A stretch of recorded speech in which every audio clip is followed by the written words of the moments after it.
జయశంకర్ వర్ధంతి ఇవాళ జయశంకర్ సార్ను కేసీఆర్ గారి దగ్గర తీసుకుపోయినాక మొదటి 2 గంటలే ఆయన మాట్లాడిన తర్వాత కిందికి వచ్చి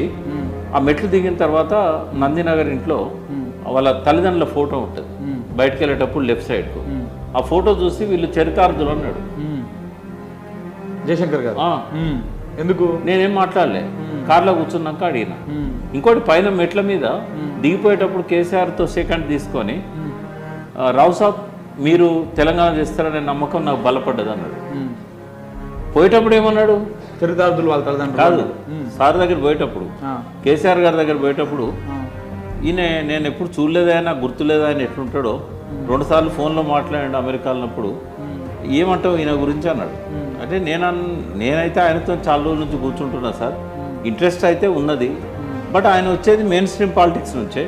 మనకు అటువంటి వాళ్ళు దొరకంది మనకైతే ఇది కాదు ఇది అంటే ఎవరైతే ఏముంది నినాదాన్ని నిలబెట్టాలి కదా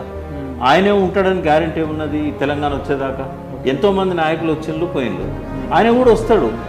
మంచిదే ఆయన చేతిలో తెలంగాణ వస్తే కానీ ఆయనది మనం అనుకోవాల్సింది ఏంటంటే కొంతకాలం పాటు నేను నినాదాన్ని బతికిస్తాడు నడిపిస్తాడని అనుకోవాలి ఆయన చేతుల్లో తెలంగాణ వస్తుందని ఎందుకు అనుకోవాలన్నాడు. అదే రిటర్న్ దిగేటప్పుడు కార్లో కూర్చున్నాక ఏంటి సార్ మీరు పోయేటప్పుడేమో ఇట్లా అన్నారు మళ్ళీ ఆయనతోనే మీ చేతిలో తెలంగాణ వస్తుందని నమ్మకం కలిగిందని అన్నారు కిందకు వచ్చి వాళ్ళ తల్లిదండ్రులను చరితార్థులు అన్నారు అంటే నిజంగా ప్రకాష్ నాకు ఎందుకో కేవీ రంగారెడ్డి దగ్గర నుంచి ఇందిరారెడ్డి దాకా తెలంగాణ నాయకులు అందరు నాతో కూర్చున్నారు కానీ ఈయనంతా సునిశ్చితంగా